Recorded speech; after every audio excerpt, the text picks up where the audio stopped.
காலையில் நடந்த அந்த விஷயத்த மற்றவங்க கிட்ட சொன்னப்ப யாரும் நம்பலை. சரி, அப்பா கிட்டயாவது சொல்லலாம்னு போனா அவரோ நக்கலா சிரிச்சுட்டு, உனக்கு வேற வேலை வெட்டி இல்லையா?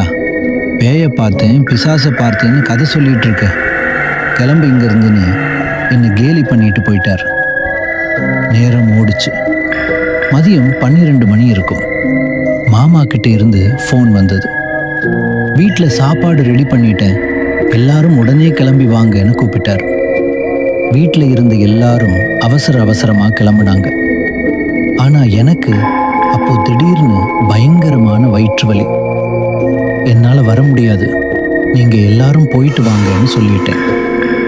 அவங்க வாசலை தாண்டி போகும்போது மனசுக்குள்ள ஒரு குறுகுறுப்பு. நாமளும் அவங்க கூடவே போயிருக்கலாமோ அப்படின்னு ஒரு எண்ணம் வந்துட்டு போச்சு. இப்போ எல்லாரும் போயிட்டாங்க. இந்த பெரிய வீட்டில் நான் மட்டும் இப்போ தனியா இருக்கேன்.